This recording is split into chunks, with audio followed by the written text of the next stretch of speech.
Who could have known that when the Toyota plant was opened that such a sense of optimism descended on our community? Who could have known that in very short order the automotive industry would tank?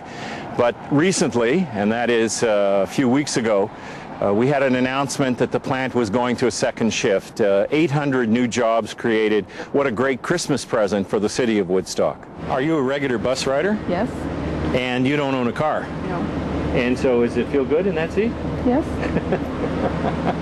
Excited bus travelers. Are you regular riders as well? Yes, I am. Yeah? Where are you off to? Alice Street. Alice Street, all right. And you've come from where? You've been downtown? Yep. Yeah. One of the plans that are coming in the future is our transit terminal. Where is that located now? The transit terminal is proposed to be at the Swiss Chalet location with the closure of York Street for the one block. There's a study ongoing, and it will be going through January and February of next year. The whole idea behind that terminal is what? Well, it's simply to relocate the transit terminal off-street. Right now we have passengers crossing the street, not crossing at the signalized crossing. The congestion here on Wellington Street grows every year, and it's time to get the buses out of this corridor and get them to an off-street location where our customers can safely transfer. And the transit terminal isn't necessarily, people are not necessarily going to the downtown location, are they? No, they're not. We actually did a count and found that there are very few actually destined for the downtown at this transfer station. I think that transit is important for any city, and here we are being proactive. We're gearing up for a future where we're trying to get people out of their cars and onto our city buses, and they look very good at the moment. There's a great morning tradition here in Woodstock, and that's showing up for one of these, a Tim Hortons coffee. Let's go inside and talk to Leslie Farrell about how she's faring with Tim Hortons. How's business? Business is good, but definitely our neighbors are affecting us. And that's because of the economic downturn? It is. What happens is that we're directly related to what's happening with our neighbors. So things like Holland Hitch slowing down or Viewtech laying off.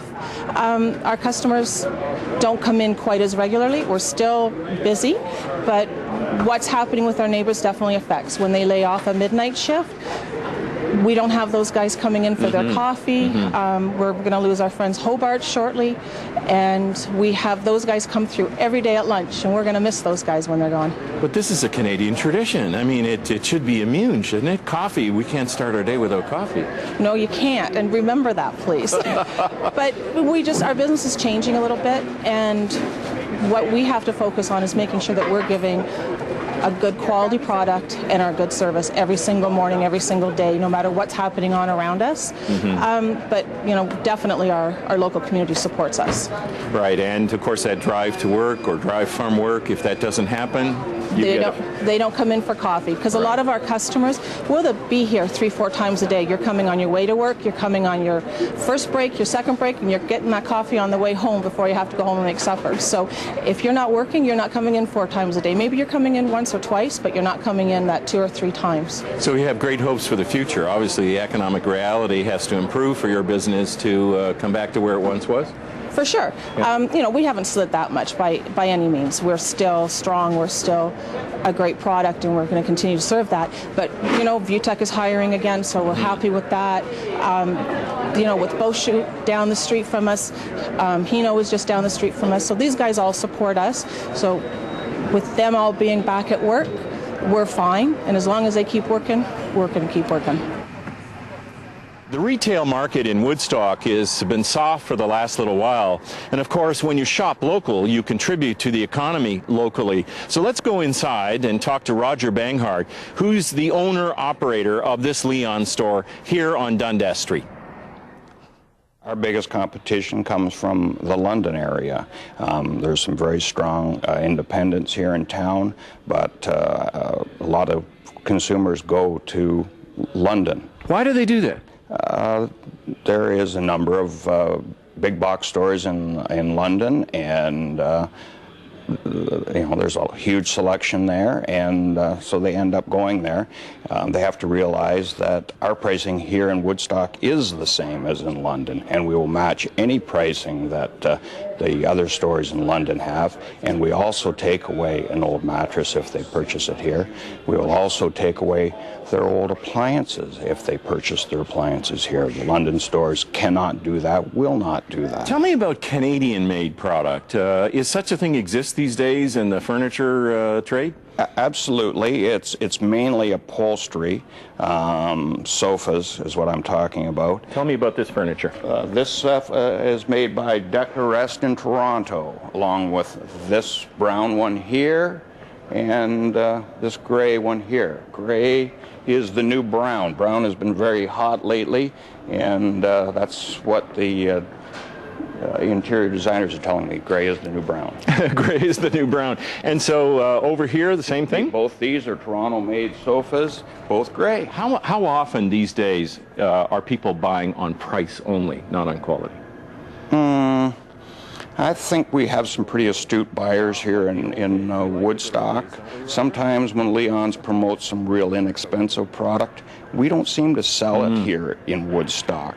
So I don't tend to buy much of it. I'll show it, but we never sell very much of it. They tend to buy more in the middle of the range. Okay, guys, we're modest people. That's correct. Absolutely. I'll tell the truth. How long has this been on the floor?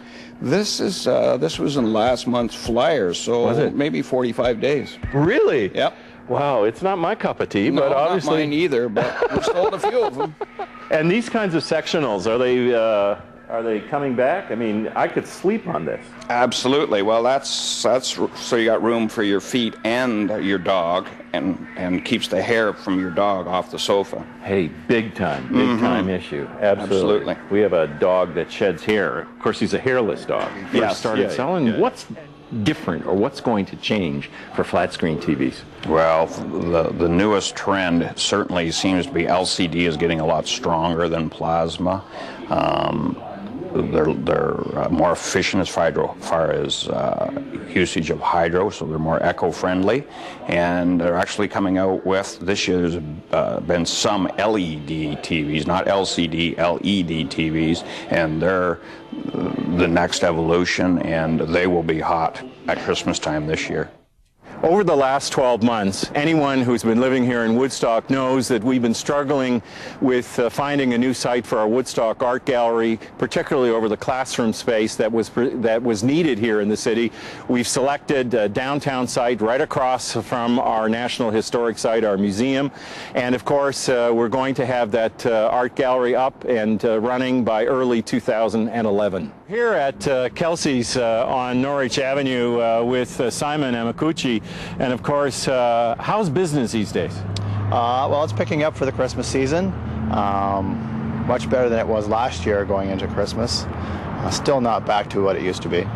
And of course, people have to eat. So how have you changed the way you do business or your menu? What's different? We've gone to a more varied menu as far as the price point, something that we haven't done in a long time. Yeah, I guess competition is getting pretty heavy these days. Is that affecting it? Economic downturn, another indicator? Absolutely. The downturn was a big effect on us, but as the industry goes, so does the restaurant business. The first thing that they cut out, of course, is lunches. And also, you've got another restaurant in the location, don't you? Absolutely. Right next door to Kelsey's, of course, is our Montana's. Montana's is geared towards more of the younger families, so I think they were hit a little bit harder, and of course the seniors. So we've noticed a little more impact on that this year than over here at Kelsey's. So the answer to the proverbial question about how many people it takes to change a light bulb, here in the city, it obviously takes one person to do it and one person to make sure it's done safely. We'll be right back after this break.